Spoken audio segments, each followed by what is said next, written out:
Hello guys, welcome to my vlog. Today, nagluto po ako ng turbong manok.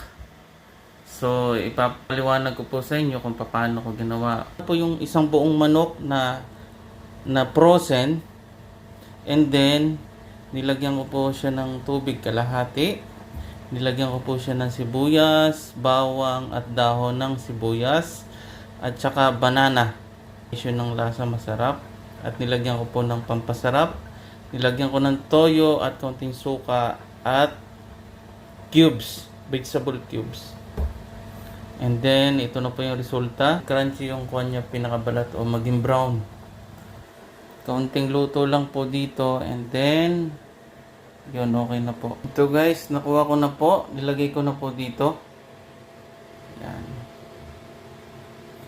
So gusto kong mapula-pula yung balat niya. So ipapry po natin siya. Buksan ko na po yung yan. Luto na po siya. Totally luto na po siya. Gusto ko lang siyang i-fry. Mag-golden yung kanyang balat. Sobrang lambot na po nito. So ipapasok po natin dito. Yan po. And then pindutin po natin yan. Tapos chicken, okay.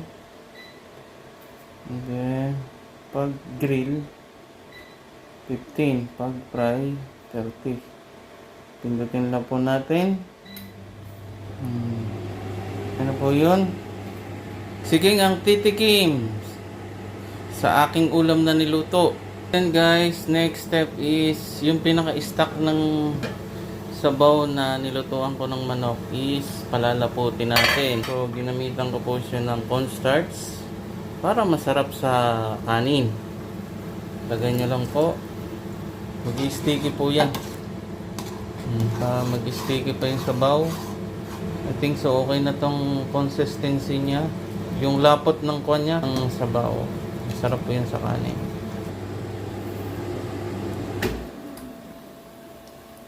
I think so okay na po to sa akin kasi luto na po to. No need to continue. So ayan na po siya. Golden na siya.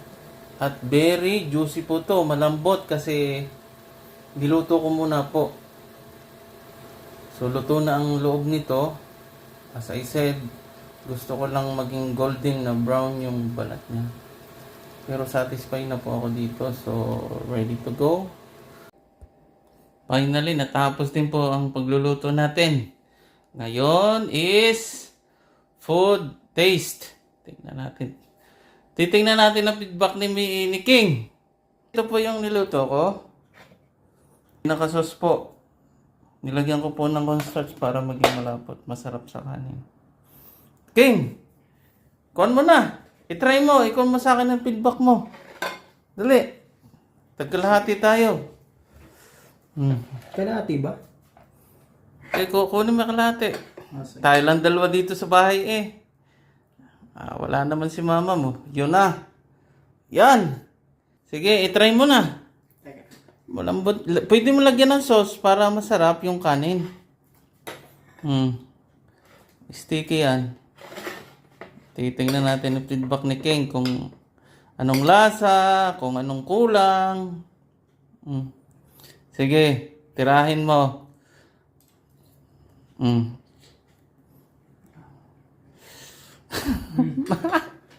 Anong feedback mo? Masarap? Masarap! Ay, siya kain pa. Itong sauce masarap, di ba? Masarap yung sauce niya. Malinamnam. Ay, Ito guys yung itsura ng chicken. sige. Hindi yan na. Masarap. Masarap. Ay siya. Thank you guys. At kakain na po ako. Pasa kay King. Rate mo sa 1 to 10. 10. Ayo, 10. So yun po yung rate niya. Thank you. And rate ko din to. Ito, 10 din to. 10 sa sauce. Kasi hindi siya Maalat. maalat. Perfect lang siya sa panlasa ko. Balanse yung lasa. Thank you guys. Thank you King. Enjoy your eating. Bye.